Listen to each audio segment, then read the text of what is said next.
Interview just came out with Joe Manchin where he basically said, like, look, I'm not going to reform the filibuster. I started to back off the infrastructure bill. I mean, he's basically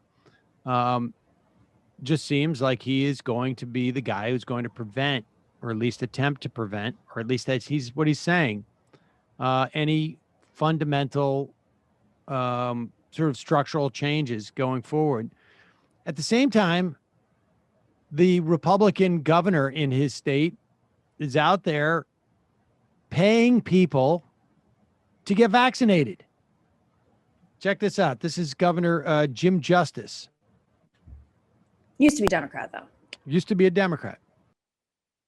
We're going to give every single one of these people, the people that have already stepped up, our young people that have already stepped up and been vaccinated, and every single one of our young people, we're going to give a $100 savings bond to every single one that steps up and takes their vaccines.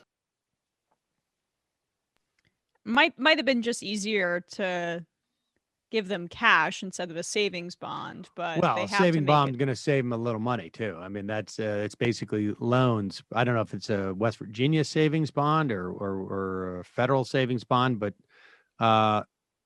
they don't pay out those monies, right? That saving bond is not going to mature for whatever how many years it is. Yeah, so I mean, what's the interest rate on a savings bond? It takes a while. It takes a while to mature, but it's better than getting nothing for a vaccine.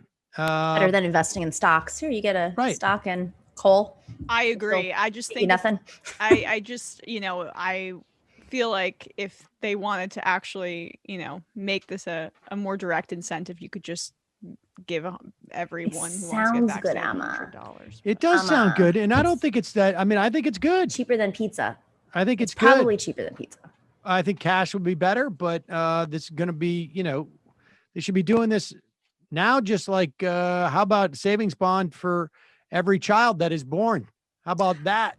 How about clean water? I am like, you know what? Save me the savings bond. Why don't you fix our water? Well, it's interesting that West Virginia has kind of been on the forefront of some of these better COVID response situations. Like, I mean, almost accidentally, at least, where they didn't contract it out to private companies, the vaccine administering, I guess, contracts. They didn't do that with CVS or the Walgreens or whatever is in West Virginia. And at the start of the rollout, they were one of the most efficient states.